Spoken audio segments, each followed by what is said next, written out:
sorry. It's not intentional. I read your note here. Thank you, I Sano. just So want it to was add on not to what a Vanessa said. matter of organization. I don't know So if your reception. we don't have Hey, yo, I'm using your laptop. Oh my God. I just want to add a on to what Vanessa. conflict here. We just have forgotten to. Okay, Yes, so thank you. I just, Okay, so can you hear me? I started the. I think Can you hear me? I started the recording. I Can think you hear me? in the cloud. So you have the thing Yes, Lamin. now. Yeah, I mean, Professor, if you can hear me. So now let's see. Now, if this is more or less clear, there are Hello. examples. Sorry, Avoidance, you Professor. avoided. Yes. Lamin has something to say. Okay. Okay. Go ahead. Go ahead, Lamin. Go ahead, Sano. Lamin? Yes. Okay. Yes. Hello. So, Can what you did you hear have me? to say?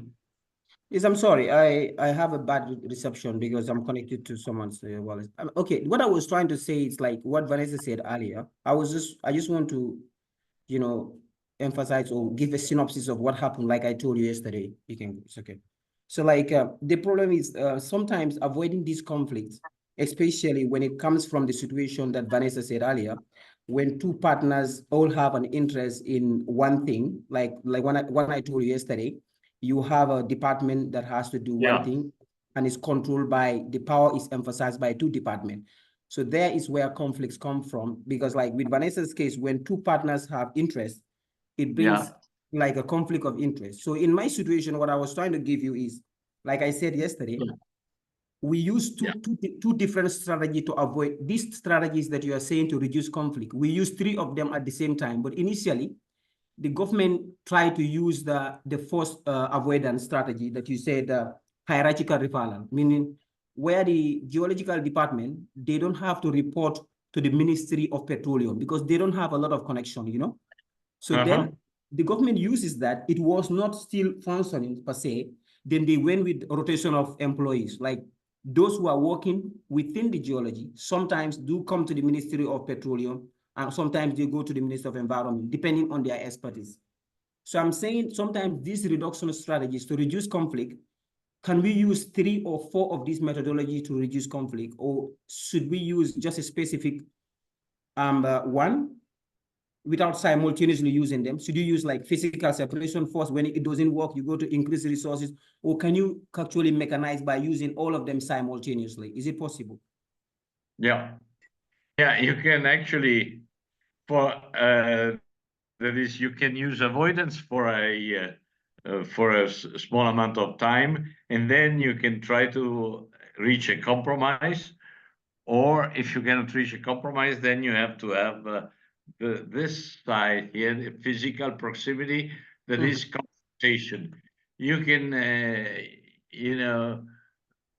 through confrontation, in the sense that at the end, one of the two parties has to come to terms with the fact that he is wrong and she is right, or whatever. So you can try different situations or different tools or different ways to reduce conflict or to go away from a potential source of conflict. But let's see what we mean by, let's see some potential sources of conflict here.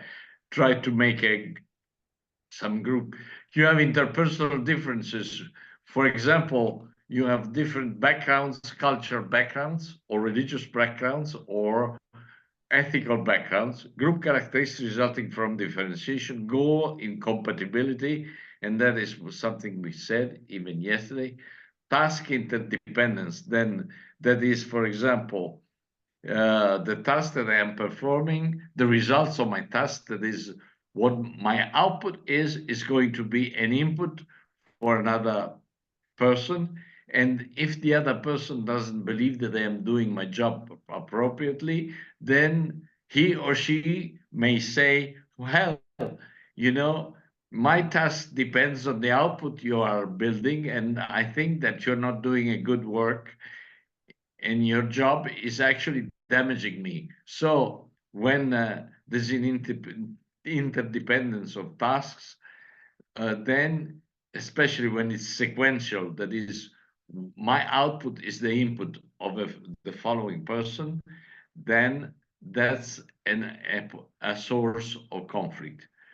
Common resources we are using, for example, this was so when you had when something like in the years 80s of the past centuries, that is something like 40 or 50 years ago, companies used to go from, for example, each manager using a secretary onto having pools of secretaries. That is, different managers had to use a common group of secretaries. So no one actually could tell on its own to that secretary, please follow my project in this area, because he had to agree with another manager because they had to share the same secretary. So common resources are and usually are scarce. They are not enough for the. So you have to actually reduce conflict by finding an agreement. Status incongruity means that another person is trying to tell you, not being your supervisor, even though it's not your supervisor, he or she is trying to tell you what you have to do. So she or he do not have the status to tell you what you should do, but nevertheless, they say that. So that would be a status incongruity, and that generates conflict because you don't see why this person is telling you what you should do, and you don't agree with what he or she is telling you to do. Jurisdictional ambiguities, that is it my responsibility to attend, to do this job, or to do this, or to control this project, or not? Or it's also ambiguity means that for certain aspects, I am supposed to, for example, I am part of the financial department, so I am evaluating the project under the profile of the financial feasibility. Another one, another group or another person is instead looking at the project under the feasibility, technical feasibility point of view. So this jurisdictional ambiguity generate conflict. I say, oh, if I am the technician, I say, oh, this project is very good. The financial expert says, well, it's going to cost us a fortune, so it might be in its own right an appropriate project, but we cannot afford this project. So this ambiguity, who's deciding what? So usually you refer to a higher level in the hierarchy. And then you have communication obstacles, like in the example I just made in this project.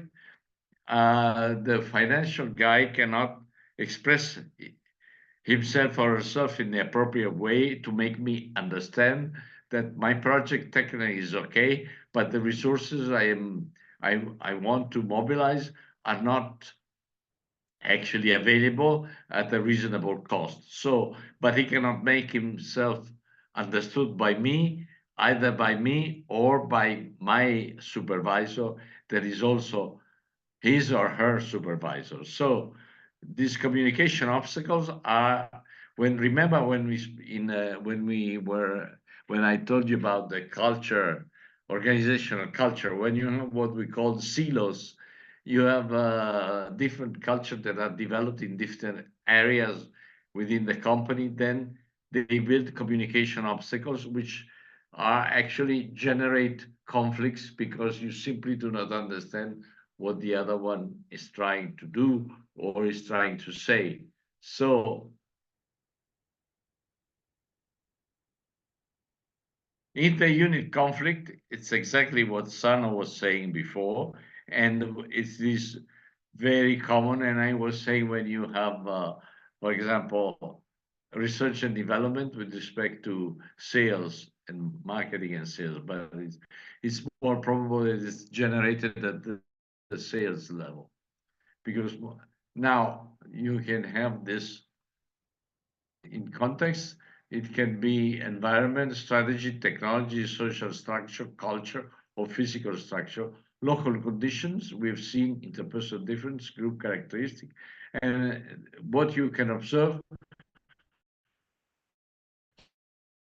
open hostilities, distrust, disrespect, lack of cooperation, avoid interaction. Now, with the early stages of information technology in banks, in which people that were developing information systems, they ran around with white coats, and they would say to the employees of the bank, "Oh, you're asking for this new information system, but that cannot be done." And I tell so because I am the expert, and we are the expert, and they should just do what we say. The we and they rhetoric, which is against communication.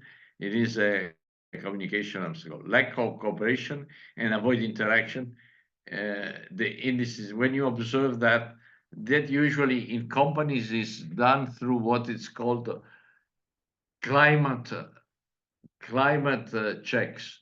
That is, you do interviews within the company or questionnaires, and you try to find out where there is a lack of cooperation, where there is an information distortion. That is, what is information distortion? Is the fact that knowingly you are sending, for example, in the example I said before, the financial department is sending wrong information to maybe to the technicians and saying we cannot do this, we cannot finance this project, but by chance the one of the managers in the technology department found out, reading specific newspapers, that the government has given special incentives to develop exactly their project. So information distortion is what is tried by some areas within companies to increase their power. And of course, that is not an appropriate way. And that usually is,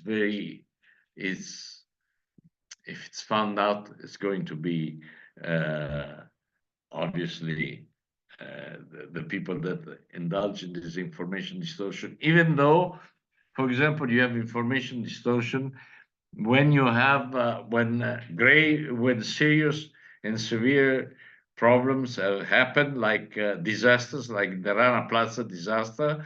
Then the branch companies that use the Rana Plaza premises gave the wrong, distorted information of what happened to their parent company, so that they wanted to save their own decision-making process at the expenses also of reimbursing the families of the people that died or that were wounded in that situation. So information distortion is not that when it happens in a company that's doing its normal day-by-day work, then it's not so rare, but it's not serious. When it happens, and we'll see this when I'll tell you about, and I think it's one of the next lessons about crisis management. So now the next thing is that, okay, right, what are we going to do about the fact that what's going to happen? Now we've seen, the next slide is this one. Now you've got power, control, and can more or less manage conflicts. How do you address social responsibility then? And here we go now on, I found that the rationale, it's an old policy in 2001, a green paper by the European Union. But I find it very interesting because it tells companies what they should do in order to increase their responsibility towards human resource management, that is people management. So we're going to see this policy. You see, the European Union policy rationale on corporate social responsibility. It's 2001 green paper, but I think it's very interesting and it still holds a good amount of truth. Now, what's the definition of corporate social responsibility? Here we go. Corporate social responsibility is a concept whereby companies integrate social and environmental concerns in their business operations and in their interaction with their stakeholders on a voluntary basis. That is, and integrates in strategy and management activities. Now, being socially responsible means not only fulfilling legal expectations at the European level or at the level of that is United Nations, but also going beyond compliance. That is, for example, going beyond what Global Reporting Initiatives says about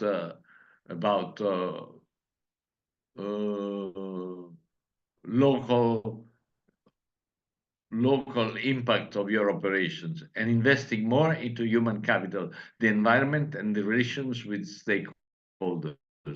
So this is exactly what has been, you see, I've highlighted in green because it's a green paper. Now, going beyond basic legal obligation in the social area, for example, training, working condition, management to employee relations, can also have a direct impact on productivity. It opens a way of managing change and of reconciling social development with improved competitiveness. And this is a bit like what Porter and Kramer were saying in that article, partially so, because when we have seen the criticism that they have made to those articles, it was clear that it's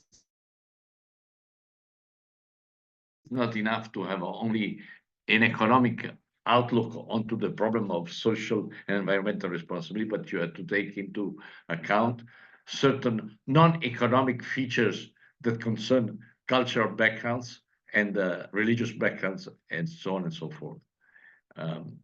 Because the point which, you know, it took several years before, I mean, even scholars accepted the fact that the reason why women should have the same chances of progressing in their careers, in their work, and in their studies, not because they are exactly like men, but because they are different kind, they have different qualities, which are precious for the development of an organization. So it's not that because they have the same rights, but they are not the same, obviously. But it took many, many years, decades, I would say, to have this different kind of reasoning go through. Now, no one would actually tell you that, you know, and of course, women are different among themselves, just like men differ from each other. They have different characteristics. But the fact that you have to take into account that there are maybe not only psychological, but also physical differences, which of course can be seen, but the physical differences also become psychological difference and differences in approaching issues and problems and in problem setting and problem solving. So what this says here, going beyond basic legal obligations in the social area, for example, in training, working condition management, employee relations, right? So try to look beyond. I made just an example of what it took to go over certain stereotypes and try to have things, but it took a lot of research and a lot of political entrepreneurship. So from the green paper that we go on, I go because now corporate social responsibility the external dimension. Corporate social responsibility extends beyond the doors of the company into the local community and involves a wide range of stakeholders in addition to employees and shareholders, business partners and suppliers, customers, public authorities, and non-governmental organizations representing local communities as well as the environment. And on this, you can take, this is creating shared value. I've just mentioned the limitation of that, but still is something to keep in mind, this approach. From now, another side is then you have another aspect is the internal dimension. Within the company, socially responsible practices primarily involve employees and relate to issues such as investing in human capital, health and safety, and managing change. Now, health and safety, even yesterday, the 5 workers died in nearby Palermo in Sicily, because probably they didn't know that where their colleague was working, he felt sick, and each one of them went down to try and help him. They didn't realize, and no one told them beforehand in training, that when something happened to a colleague, they should have used certain equipment or not go on their own, just like without equipment. So what happened? 5 of them died. And so this is health and safety is very important. As I told you, a preceding lesson, in Italy, we had 1,000 people that last year died on their jobs. Now, health and safety and managing change, while environmentally responsible practices relate mainly to the management of natural resources used in production, not only. Now we know from this, remember that this is a green paper of 2001, when circular economy was not yet thought of in the way it is now become updated. So here the problem was of using in appropriate way natural resources, which is still true. But here we notice not only natural resources, how we design our products and services and how we are going to dispose of them. So this is actually, it's the internal dimension, which is related also to the external one. Let's see, human resources management. A major challenge for enterprises today is to attract and retain skilled workers, lifelong learning, empowerment, information, life-work balance. Now, what do we mean by empowerment? Anyone can tell me the definition? What do we mean by empowerment? Come on.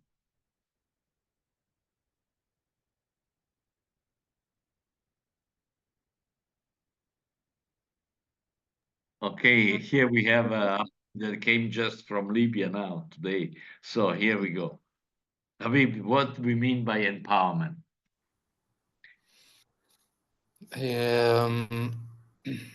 Empower maybe the is strengthening the skills of the workers, of the operators. I can imagine. What about Simonian?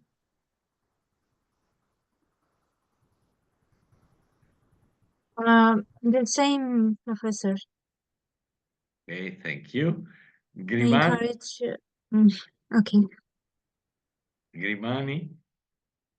I would add probably that people, the empowerment when people are so they are aware of their self and of their power. So the growth, the professional and personal growth that they are. So they are aware of their self.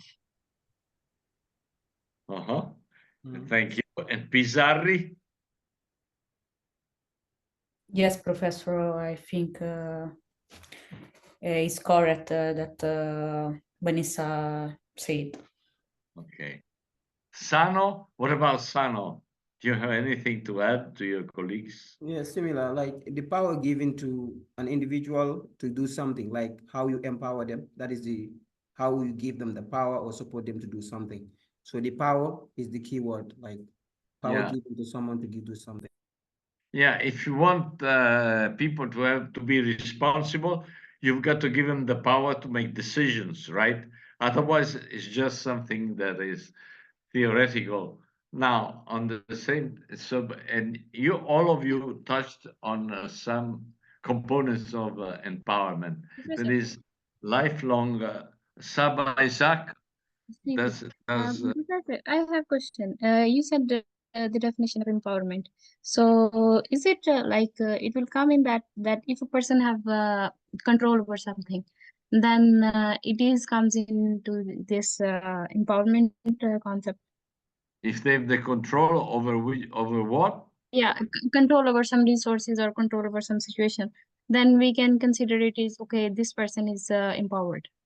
Yeah, well, there is empowerment is connected with the power of the ability of being responsible, means to be able to take some initiative, and then it's connected with lifelong learn, not lifelong learning, but with learning. You can be responsible if you have the know-how to solve certain situations or to solve certain issues and problems, if you have the right and the appropriate information. If you, it's not that you only work all the time, but you have a life and work balance, that is, you are actually you have a psychological well-being. You're not stressed about overworking or burnout. So all of these are related. That's why they are mentioned here. But empowerment, and here we'll see it, because we can talk about empowerment, but it's a void word if then we don't have jobs designed in an appropriate way. You know, if they say you're empowered, but then you work only with certain specific procedures and you cannot do anything else, then what kind of empowerment do you have? Zero. So you cannot speak about empowerment, just an empty word. All our workers are empowered. And empowered to do what? What is in there? You know, what can they do and what can they not do? This is the point. Yeah, how much autonomy do they have? You know, and then does that change according to the different jobs, or why and why? So, okay. All right. So now let's itemize another one. Greater workforce diversity, equal pay and career prospects for women, profit sharing and share ownership schemes, and concern from employability as well as job security. Now, on this share ownership schemes, now, these share ownership schemes, they have been applied in Germany, for example, but they were not,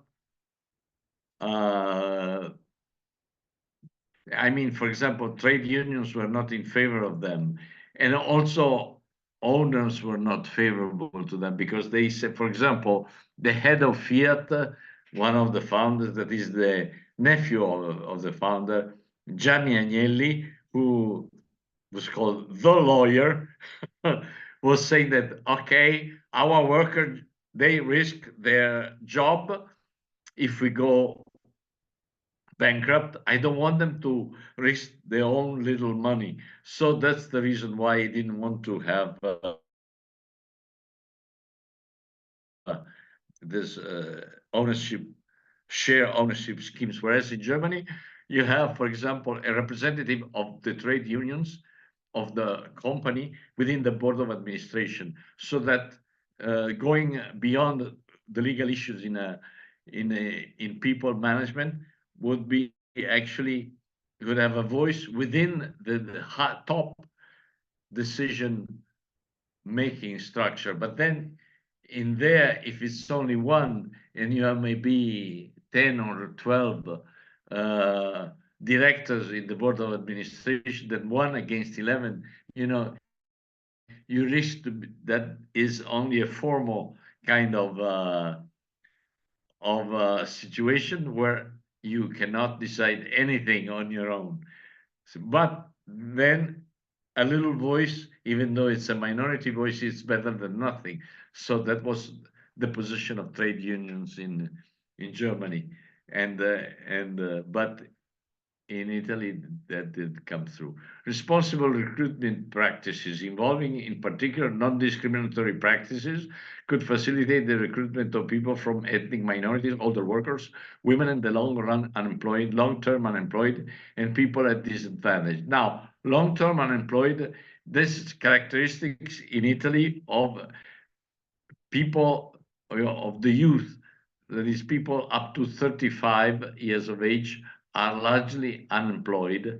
And well, at an international level, we have read in one of the in one of the paper of Borter and Kramer was making the example of Marriott Hotel, which was decided to recruit among the young unemployed in the areas where they had their hotels, and they found out that there was a very good idea, not only for the unemployed but also for themselves.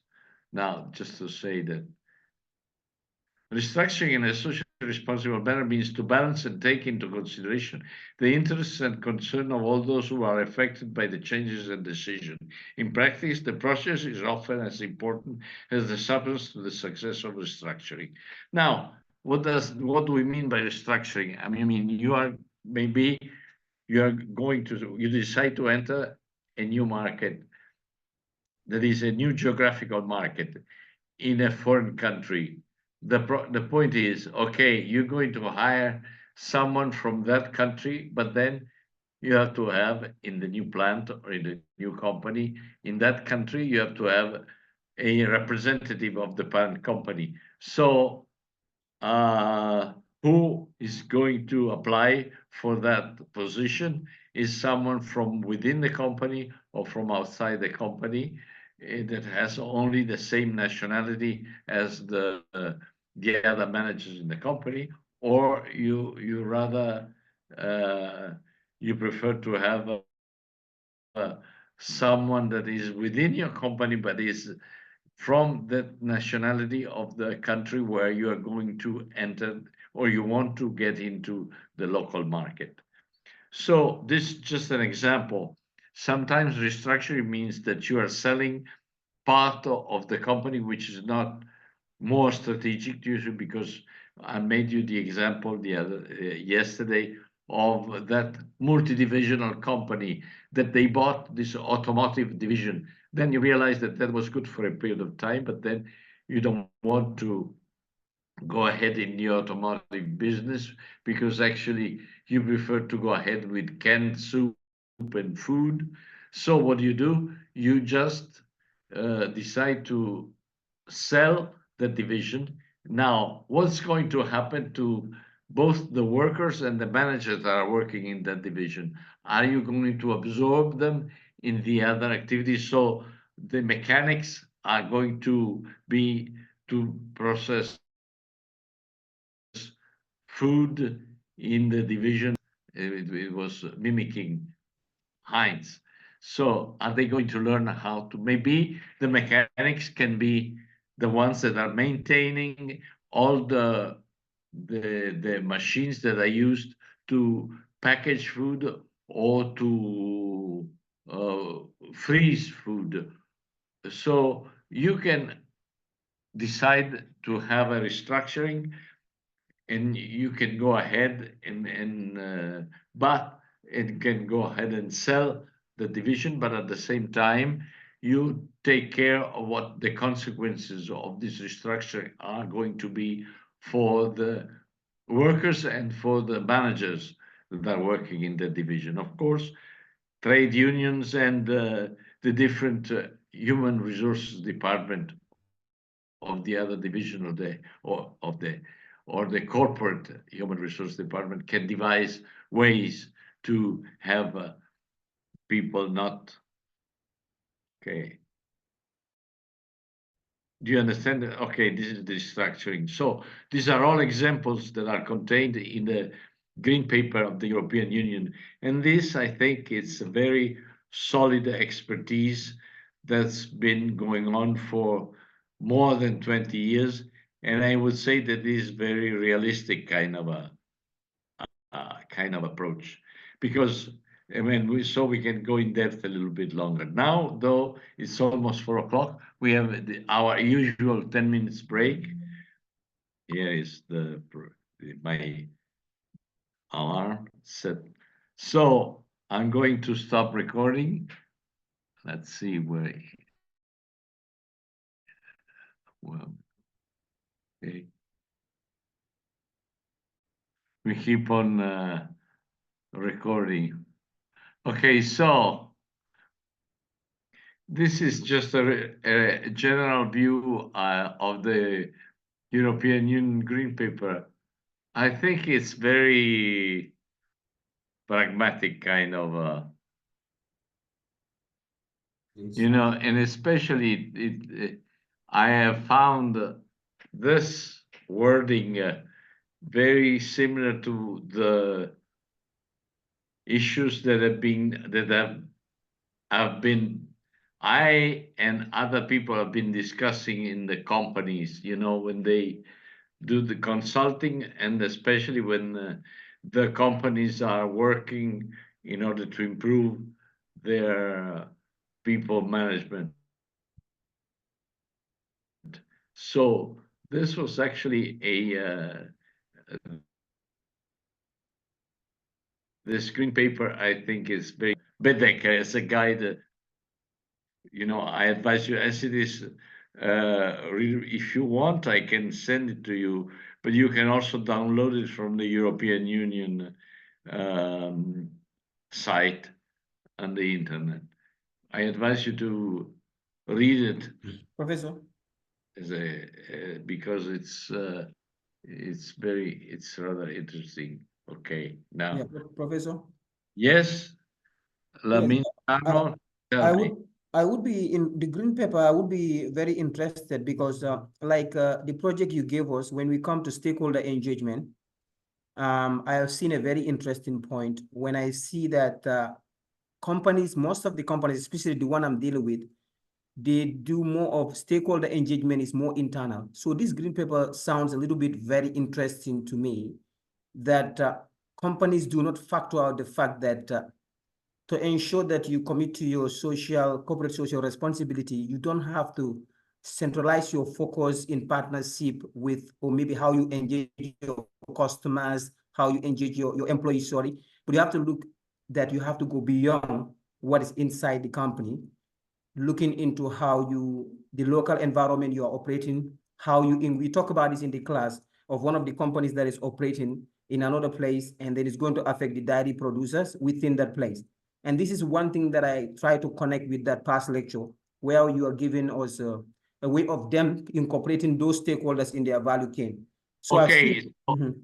So, Sarno, I shall send to you when I annex the green paper, when I shall send you my slide. But at the exam, I won't ask you of all the green paper, just if necessary, the slides I've showed you today. But for your interest, you just read through the ones that are interested in, just read it. Okay. And okay, so I think, thank you, Sano. I think that's interesting. So am I clear? So you will, if during the exam I decided that maybe something I'm interested in going a bit in depth, okay, of your project work, or because we just were discussing something, can be one topic to be discussed.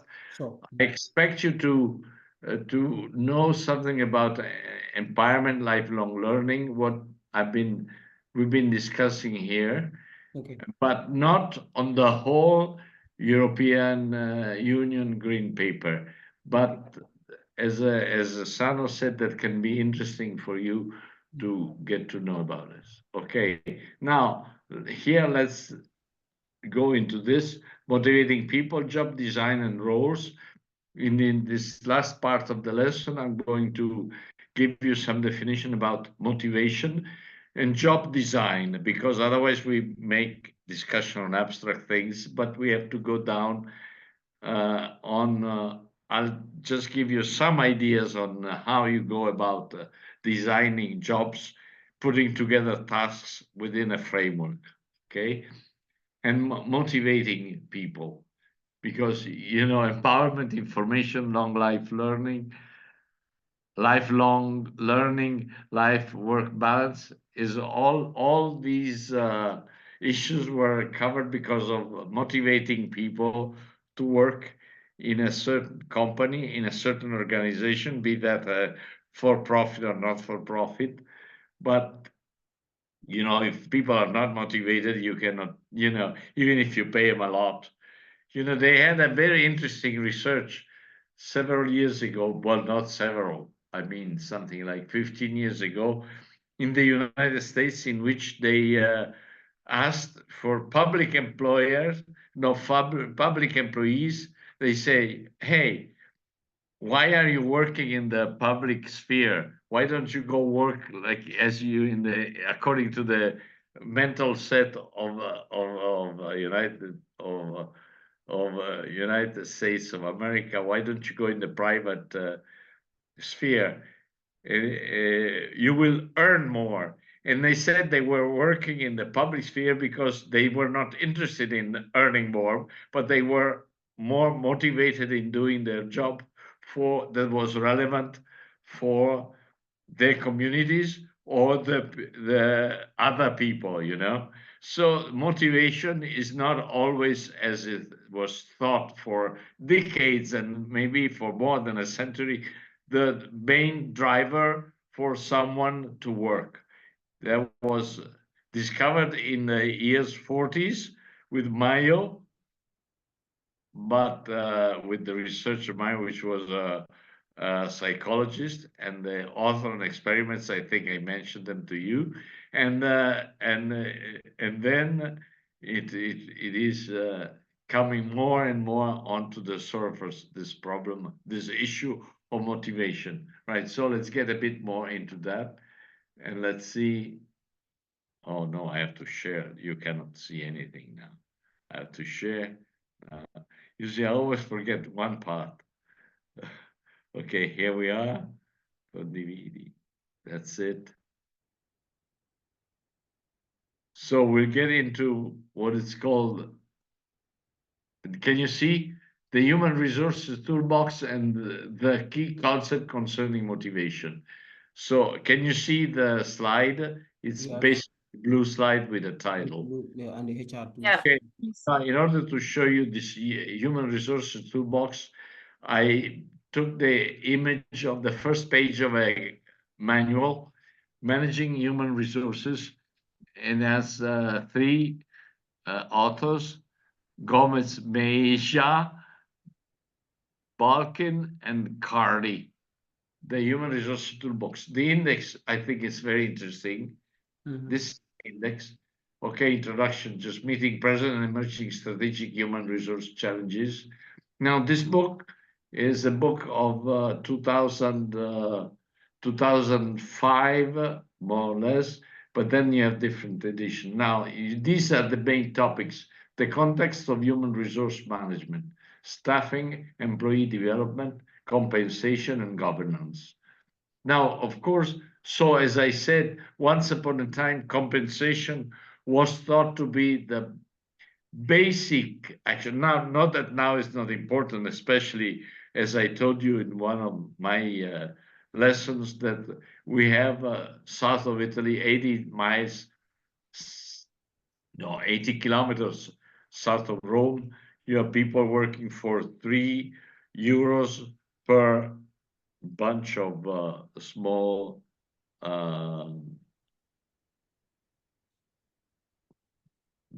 actually it's a part of salad, so they actually working in very bad conditions. So it's not that compensation is irrelevant, but besides compensation to motivate people, you have to do other things. And so here is a list of what is, you know, employee development that has to do with lifelong learning.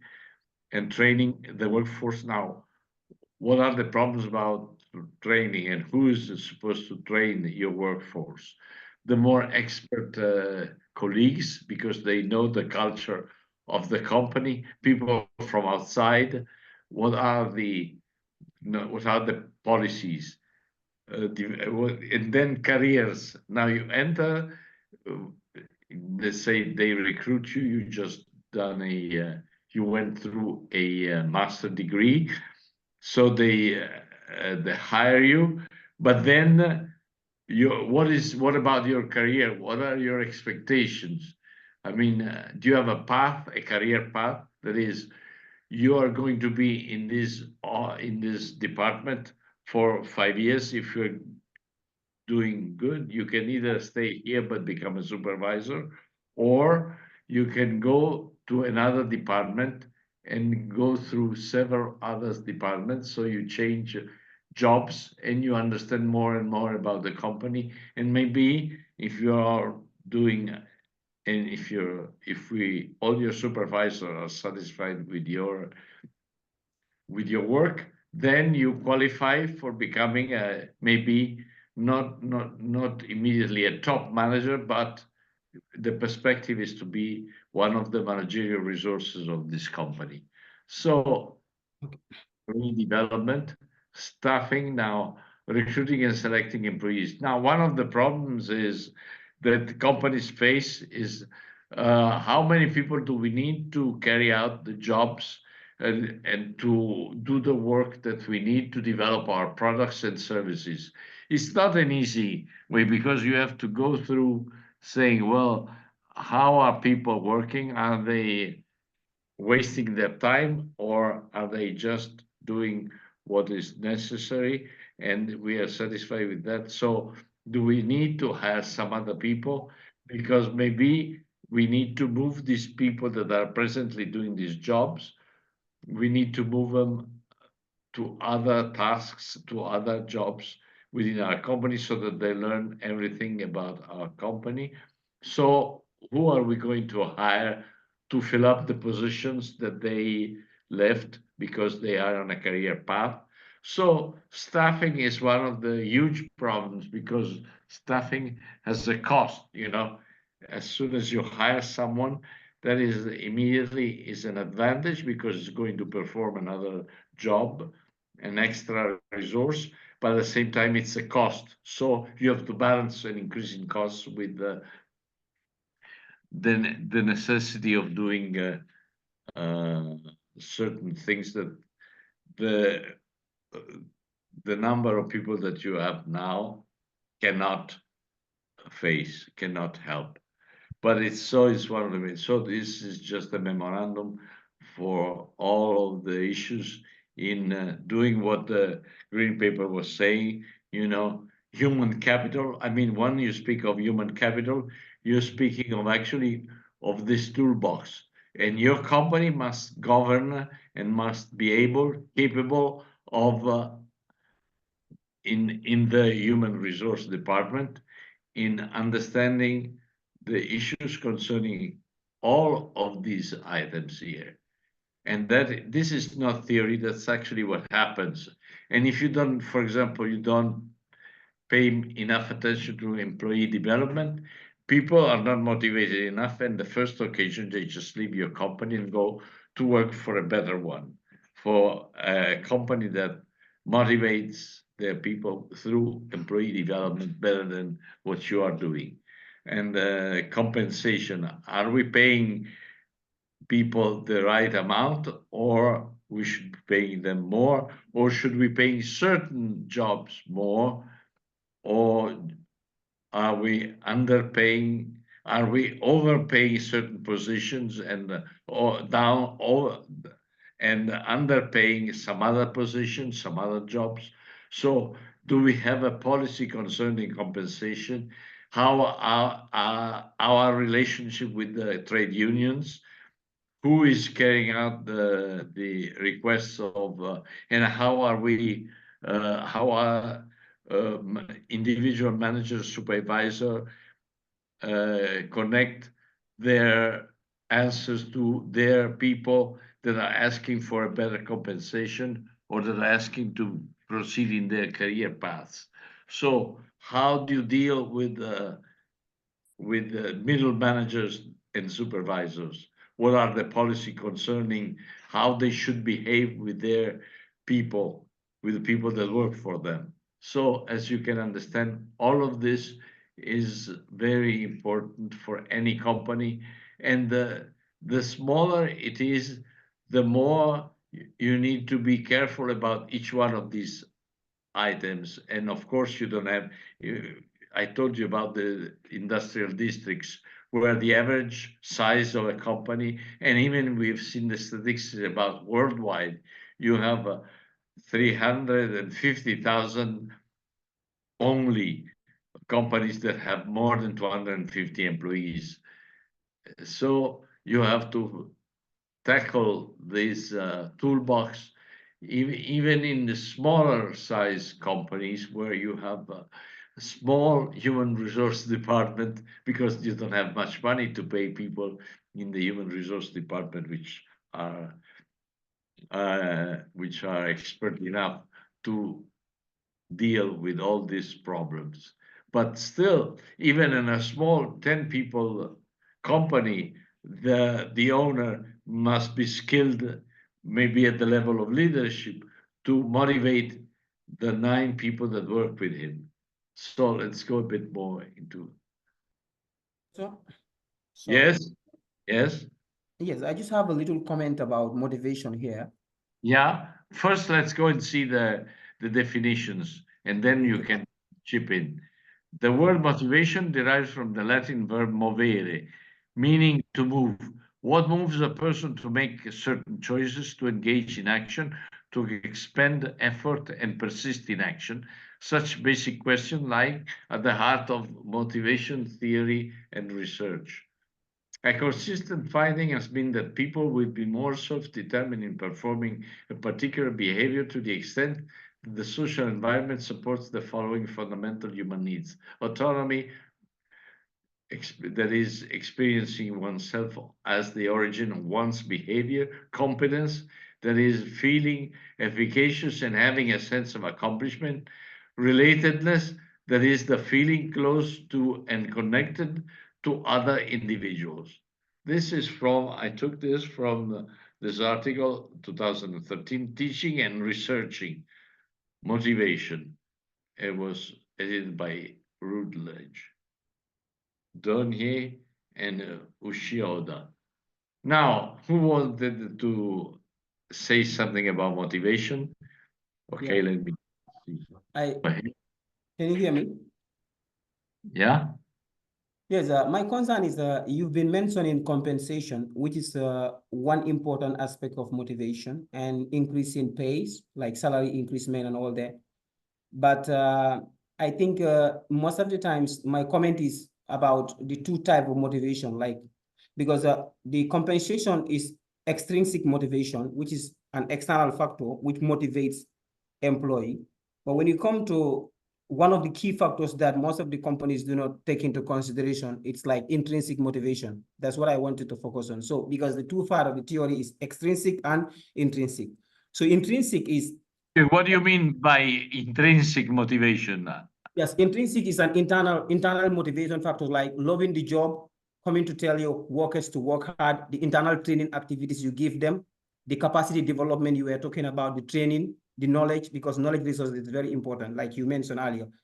So I'm saying the difference between the intrinsic and the extrinsic motivation is always the problem, because extrinsic is something that an employee is doing something because he expects a return. Like when I stay overtime in my job place, I expect them to have an additional payment for me hourly, which is extrinsic. So what's the question?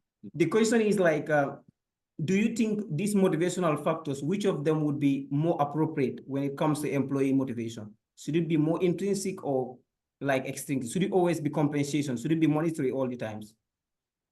Should motivation be in monetary terms? One of the problems that are concerning compensation, that in history, the difference between compensation of top management and compensation of working people has never been so wide.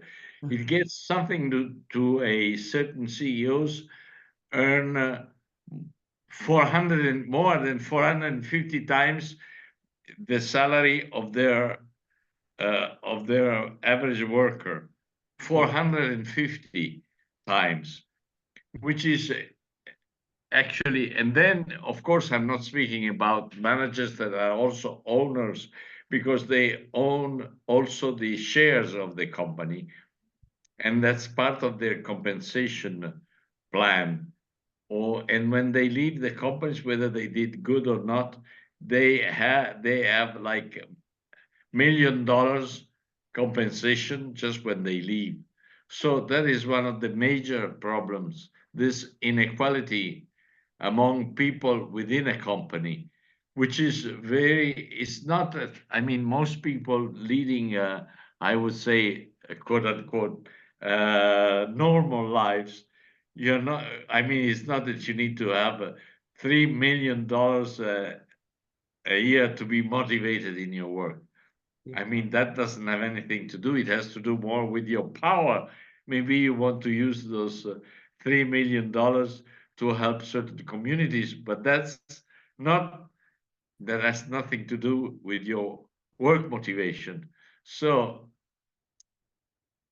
you have to, at the same time, though, if you feel that you're doing, you're paid, okay, according to your needs, but then you see someone that's paid 450 times what you are paid, then you may think, oh, who is he?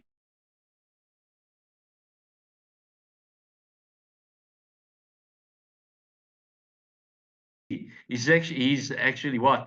To be paid 450 times as my salary, Okay, so this is the basic issue concerning compensation, in my opinion, but not only in my opinion, I think. So let's go on. Well, what do you think about this definition that I proposed to you? The word motivation derived from the verb, what moves a person to make certain choices, to engage in action, to expend effort and persist in action. In other words, motivation is that not only you decide to do that job, but you're motivated in doing those tasks and what you're supposed to do in your job all along during the year. Let's say if we take a time horizon for about a year. So they propose here that autonomy, competence, and relatedness are part of your motivation. Do you agree on this?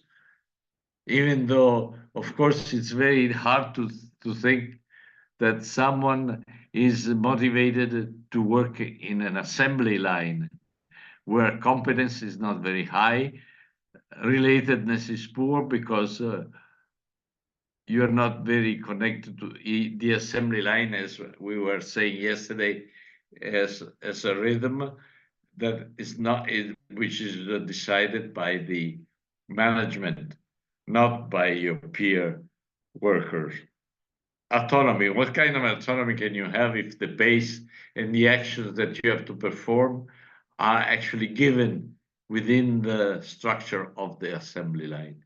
So this is actually, I think it applies more on professional jobs within a company. For example, a job that you may be asked to perform when you will start after you finish your university, after you graduated, for example. So this relates more to, I would say, white collars and professionals within a company. It's very hard to apply this, and it's been very much so in the early industrial evolution, that is early, well, from the end of 19th century to the first part of the 20th century. The end of 19 and the first 50 years of of the past century, even though some aspects of the early times of the Industrial Revolution, we have still nowadays examples of that, and we'll speak about that in a moment. Okay, any comment to this, which I just showed you? Autonomy, competence, relatedness, and on this definition here, or not? We can go on. We can go on, I believe. Okay, motivation in context. Human action is always embedded in a number of physical and psychological settings of varying breadth and abstraction, and central to the recent social turn in motivation research has been the growing recognition that all these environmental dimensions have a certain amount of influence on one's cognition, behavior, and achievement. However, instead of conceptualizing social context as simply another variable that influences individual motivation, there is also now a growing body of thinking that frames motivation in context as a dual individual and social phenomenon, thus integrating motivation and context in a dynamic and holistic way. Okay, so this just to say that, you know, context is really important. That's why they have this climate research, that is some time management that's up there looking at marketing and financial problems, loses touch with the climate within the company. So I say, what is our context? Is it a friendly context? Is it there is a lot of conflict, or the conflict is just kept at the middle level, which is positive because it just creates discussions on what is best to do in this situation, etc. So on this context is actually takes us to think about different types of communication and different types of action. The scholar, actually a philosopher, that is the most that has written the most and the most interesting, in my opinion, most interesting aspects of both action and communication is Jürgen Habermas, actually one of the founders of the Frankfurt School. Now, he says that there are two kinds of actions, actually. One is action oriented to reaching understanding, and the other one is action oriented to success. These two different types of actions are based on two different kinds of communication. One, we can call action oriented to success strategic when we consider it under the aspect of the following rules of rational choice and assess the efficacy of influencing the decision of a rational opponent. And so first, you think action oriented to success thinks of other individuals as opponents, which are actually pursuing their own interests. And how can you influence the decision of your opponent? Whereas action oriented to reaching understanding, I shall speak of communicative action whenever the actions of the agents involved are coordinated not through egocentric calculations of success, but through acts of reaching understanding. In action, participants are not primarily oriented to their own individual successes. They pursue the individual goals under the condition that they can harmonize their plans of action on the basis of common situation definitions. In this respect, the negotiation of definitions of the situation is an essential element of the interpretive accomplishments required for communicative action. Now, is it clear? Now, in a company, you usually have both of these behaviors, of these communication types and different actions. This, when you have this, that you have a growth of communication and cooperation among different parts of the company. Not necessarily this is against this one, but this is focused on reaching more power or being successful or having is parts of, you know, the power strategies that I showed you in the preceding, in our preceding hour, lesson hour. That is, from 3 o'clock on to 4 o'clock. There were all the strategies that you could pursue to increase your power. And then when we've seen the definitions of conflict, and we've seen that conflict not necessarily is negative. So in conflict, if you use too much this action oriented to success, you support more a conflict, kinds of conflict that are become explosive, that when these people are not considering themselves as people with different ideas and different proposals, but actually are opponents. So it's very hard to find a negotiation and activity that will harmonize the different plans. Now, let's get a little bit in the next slide concerns job design. That is the organization of labor. You know that a job that you perform is made of different tasks, of units of action, of ideas and actions, and of units of analysis. Let's see. Now, I made this picture here because I want to show you that, for example, a job is made of different tasks, okay? Now, okay, let's see, this one is a job. Here is the one in the frame of this green frame. Here is in this red frame. What's the difference? You see, this on this, there is job autonomy. That is, the more you are on this axis, the more autonomy you have. So if your job is here, you have more autonomy than if your job is here. This job has very little autonomy and many tasks. This has more autonomy. This job has more autonomy, at least in this task. But it's very, let's say, it's not very various. This is richer than this what concern autonomy, but job variety is higher here than here. So you're more autonomous, but then you have a smaller job variety.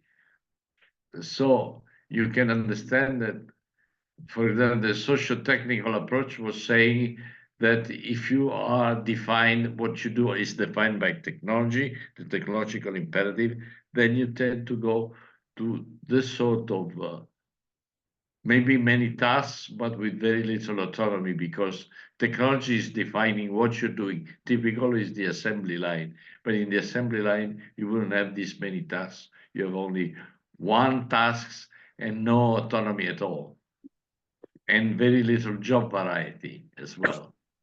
So if you have, so that's why it is important to study job design. If you want your people to be motivated, you try to enrich their job, increasing their autonomy so that they feel more responsible and they find more satisfaction. Because as you recall from the definition of you see, autonomy, competence, and relatedness.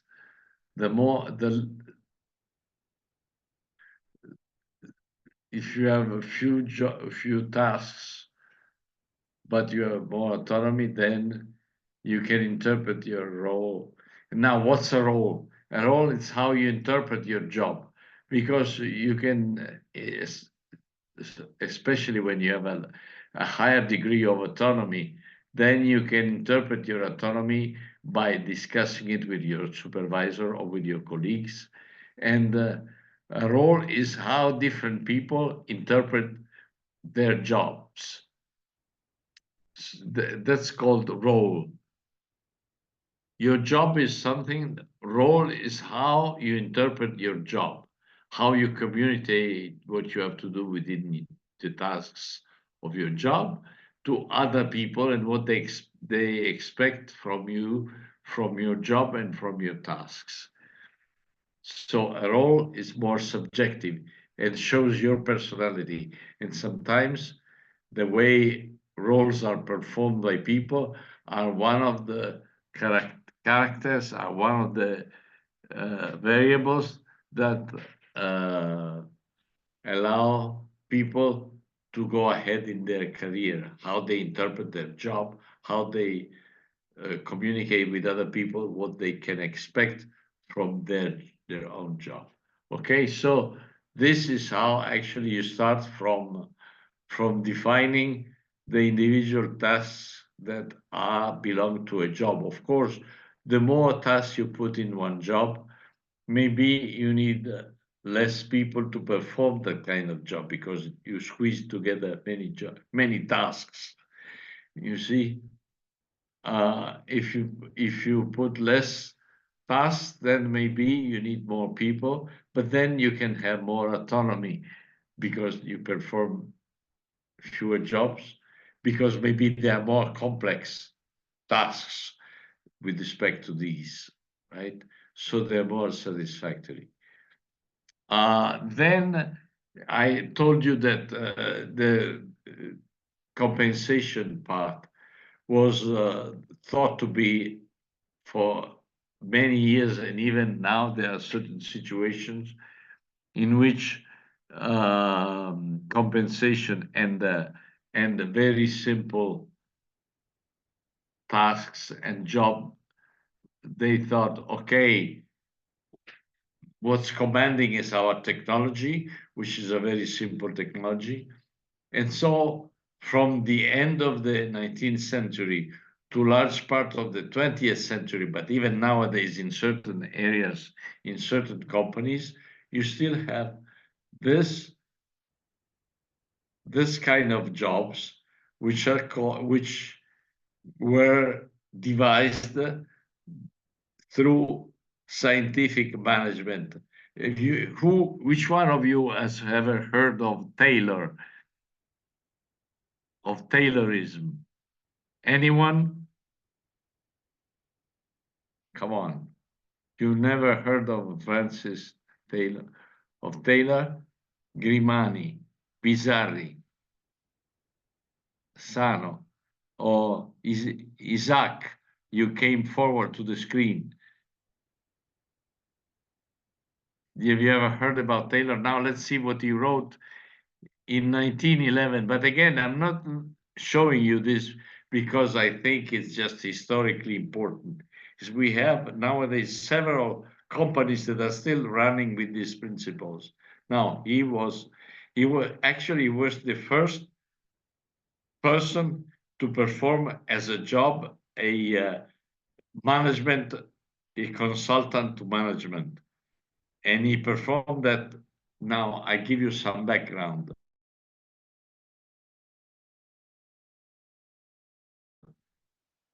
Before we get into the half of the 19th century, where the development of the Industrial Revolution was very high, and actually the international situation was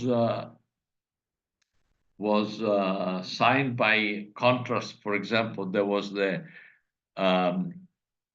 war between Spain and the United States of America. And in that period, of course, steel works were very important when you have a war. The production of steel, at least in that century when you didn't have information technology, and drones were not even, not even aircraft, etc. So the development of what is called scientific management, we see the characteristic was actually the beginning of the development of labor management and very simple human resources, even though it was thought to be very sophisticated. But we have to see that because there are still, I repeat, companies that work on this way. So let's see what he says. In his book, now this is published in 2004. It was republished, but this book was published in 1911 under scientific management. The initiative of the workmen, that is their motivation, that is their hard work, their goodwill, and their ingenuity, is obtained with absolute uniformity. You're looking not for diversity, but for uniformity. And to a greater extent than is possible under the old system. What is the old system? Artisan. You had artisans before the Industrial Revolution, and with the Industrial Revolution, you had a large number of workers within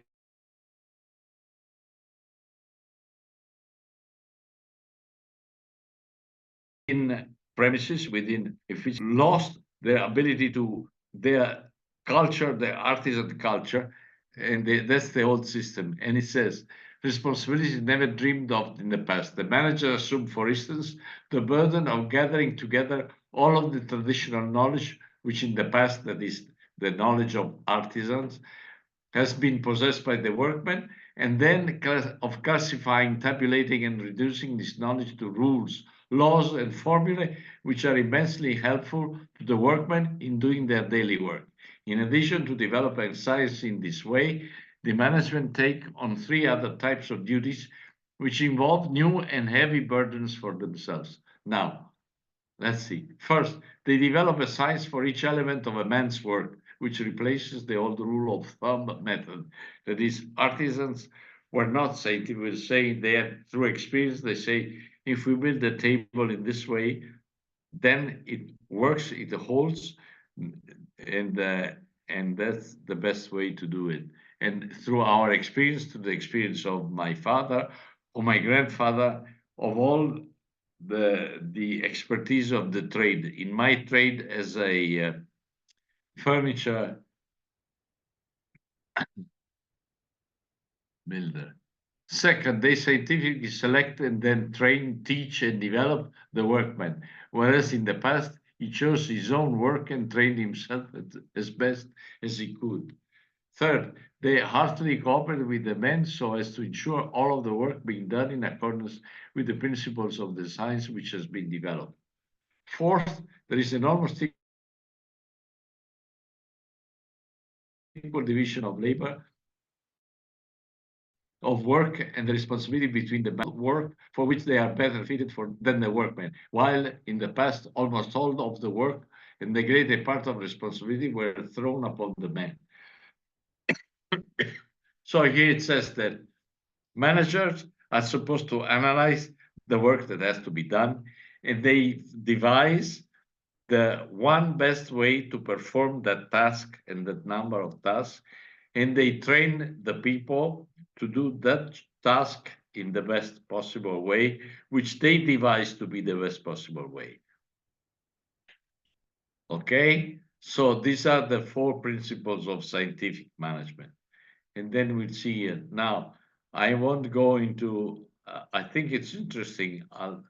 Next time I'll devote the first 15 minutes to read from his book some other, there are some, now this, which I just read, is part of the book, but I want to take so that you'll see in practice what that means, for how they chose one person in one of companies on a steel mill. The problem was, well, okay, the Spanish-American War was called that way. Actually, there was a lack of steel. So the company that were producing steel had an increase in their revenues. And so they need to produce more steel. So the scientific management was actually a technique that could be used to make people work more.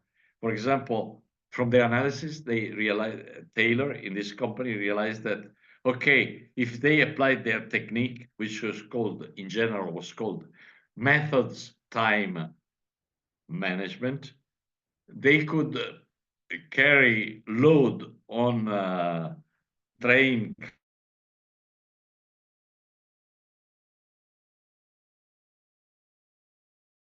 cars, each, instead of only 12.5 tons a day, 47 tons a day, each one of the workmen. How would they go to do that? We'll see the technique from reading through the pages of Taylor's book for 15 minutes next lesson, and then we go on for the rest of the thing. But it will be very interesting to see how they go about it, to convince one worker first and then the other ones how on to do exactly what they were told to do. I think that would be interesting. Questions on what we've said today? And again, what has happened in that case in at the end of the 18th century, because he published this in 1911. So I told you that's still done in certain companies, which some of them you know yourselves, or at least maybe you use their services and their products. I'm sure you have at least 3 or 4 times used the work of their people. So, do you have any questions on what we said today, besides what you already said, or not? And everything fine for the moment? Okay. Yes, Professor. Okay, fine. Then we'll see you on Monday. I'll be in Civitavecchia, because tomorrow I'm going to find an allergologist and I'm going to say, hey, are you a tailor? Are you a scientific management or what? So it's got to give me an answer. He or she. There are 2 people in this place which are allergologists. One is a man and another one is a doctor, a woman. And I'll see which one of the 2 can give me the best answer and the best treatment, of course. Okay, so we'll see you next Monday, and we'll start with 15 minutes going through Taylor's book. Perfect. Thank you, Professor. Thank you, Professor. Thank you, Professor. Okay, See you next Monday. See you next Bye-bye. Monday. Bye. Bye bye.